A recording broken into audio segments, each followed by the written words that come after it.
அனைவருக்கும் காலை வணக்கம். இன்றைக்கி நம்ம வீட்டில் என்ன சமையல் பண்ணலான்னு யோசனை பண்ணிகிட்டே இருந்தேன். அப்படியே மாடிக்கு வந்தேன். முருங்கைக்கீரையை பறிச்சுட்டு முருங்கைக்கீரை சாம்பார் வச்சிடலான்னு முருங்கைக்கீரை பறிச்சிட்ருக்கேன்.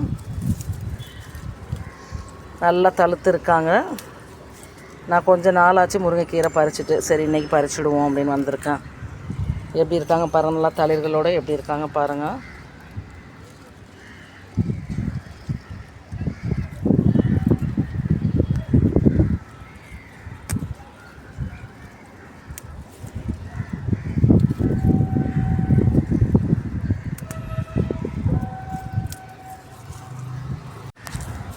அப்படியே முருங்கைக்கீரையை பாருங்கள். முருங்கை மரத்தை எந்த அளவுக்கு வளர்ச்சியோடு இருக்காங்க பாருங்கள். பெருசாகிட்டாங்க, காய் காய்க்கிற அளவுக்கு வந்துட்டாங்க. எப்போ காய் காய்ப்பாங்கன்னு தான் தெரியல. நல்ல ஹைட் வந்தாச்சு. செடி முருங்கை தானே, நம்ம அதுக்கு ஏற்ற ஹைட்டு கொடுத்துட்டாங்க அவங்க. இன்னும் காய்கறி தான் வரல. காய்கறி வரும்பொழுது நம்ம பார்த்துடலாம் எப்படி காய்ச்சிருக்காங்க என்னன்றதை. செம்மையாக இருக்காங்க கீரை பார்த்திங்களா. நல்ல பசுமைத்தன்மையோடு தளிர் விட்டு எவ்வளோ அழகாக இருக்காங்க பாருங்கள். இன்றைக்கி கீரை சாம்பார். மஸ்மிலான் ஒரே செடியில் நிறைய பிஞ்சுகள் கணக்கிலே இல்லை. இன்றைக்கி அவ்வளோ பிஞ்சு இருக்குது. பார்க்குறதுக்கே ஒரே சந்தோஷந்தான். நிறைய ஃபுல்லாக செடி சுற்றி பிஞ்சுகள் தான். எனக்கு கொஞ்சம் குனிஞ்சு ஃபோக்கஸ் பண்ணி எடுக்க முடியல, தெரிஞ்ச வரைக்கும் எடுத்தது. அப்படியே ஒரு வெள்ளரிக்காய் ஒன்று காய்ச்சிருக்காங்க. மஸ்மிலான்னு நிறைய வந்திருக்காங்க.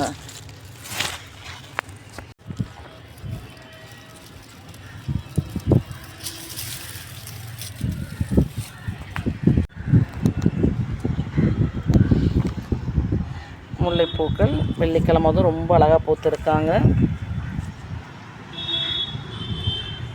ஃபுல்லாக செடி முழுவதுமே பூக்கள் தான் இருக்காங்க.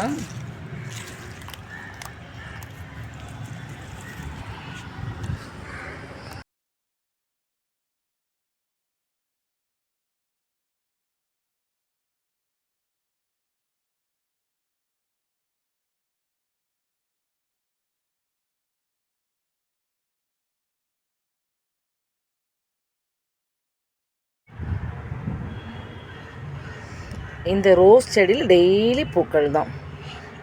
இந்த செடி வாங்கின நாள்லேருந்து பூக்கள் கொடுக்காத நாட்களே இல்லை. அவ்வளோ அழகாக இருக்கும் இந்த பூக்கள்.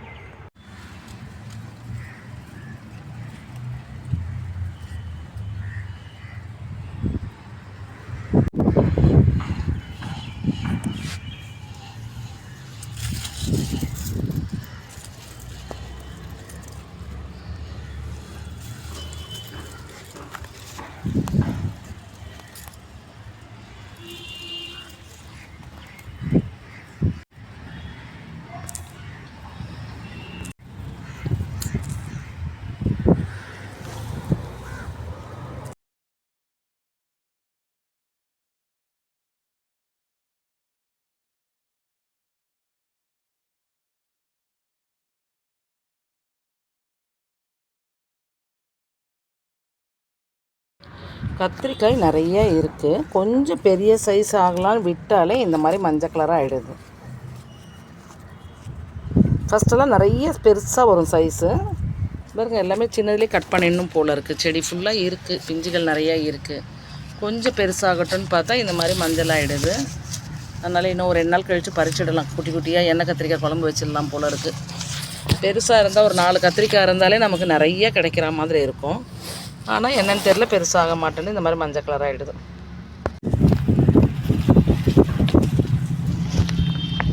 அடிக்கிற காற்றுல நம்ம பூக்களை பாருங்கள்.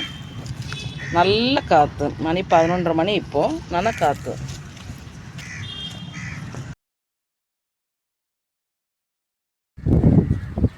செம்ம காற்றுங்க. வெயில் ஒரு பக்கம் கொளுத்து வாங்குறாங்க, அதே மாதிரி காற்று ஒரு பக்கம் அடிக்கிறாங்க.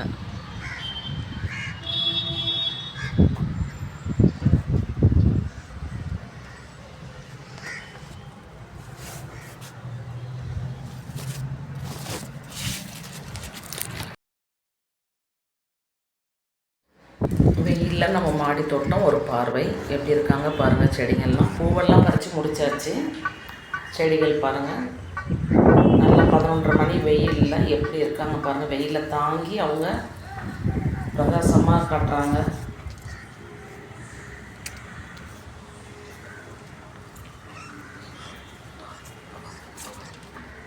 இவங்களாம் வெயிலுக்காகவே பூத்துவோம். இவங்க எவ்வளோ வெயில் அடித்தாலும் இவங்க பூக்கள் வாழவே மாட்டாங்க.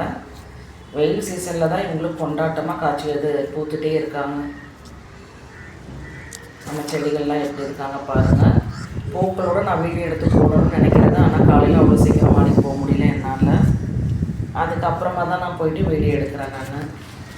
அதுவும் இன்றைக்கி போயிருக்கேன் மாடிக்கு. இதுக்கப்புறம் யாராவது எடுத்து கொடுத்தாங்கன்னா நம்ம வீடியோ போடலாம். நாளைக்கு என்னுடைய பேரன் எடுத்து கொடுக்குறேன்னு சொல்லியிருக்காரு. அவர் ஸ்கூல் போயிட்டு நாளைக்கு லீவில் வந்து நான் உங்களுக்கு எடுத்து கொடுக்குறேம்மான்னு. எடுத்துகிட்டு வந்து கொடுத்தாருன்னா அவர் எப்படி கொடுக்குறாருன்னு பார்ப்போம். நான் போடுற வீடியோ எப்படி இருக்குது பாருங்கள். கீரை தண்டு ரெடியாக இருக்குது. அடிநீர் ரெடி ஆகிட்டாங்க.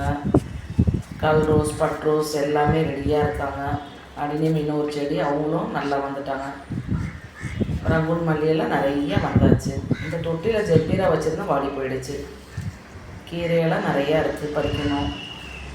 நம்ம சைனீஸ் வயலட்டு பூ பறித்து நம்ம கட்டுனா 4 முழம் 5 முழம் பூக்கள் வரும். சாமி படமே அலங்கரிக்கிற மாதிரி இருக்கும். ஆனால் பறிக்கிறதுக்கு நேரம் இல்லை.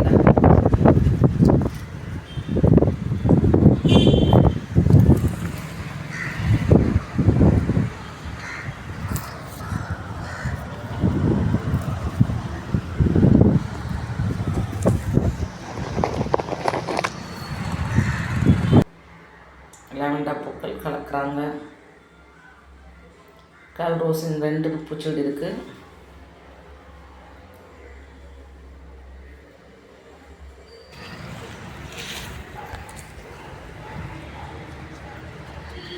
நம்ம 4 பக்கமும் செடி வச்சுருக்கோம். மாடியில் இந்த பக்கம் அந்த பக்கம்னு சொல்லி 4 சைடுமே வச்சுருக்கோம். நம்ம இந்த சாண்டல் கலர் அரளிப்பூவும் அப்படி தான் பூக்கள் கொடுத்துட்டே இருக்காங்க. அதுவும் கொத்து கொத்தாக கொடுத்துட்ருக்காங்க.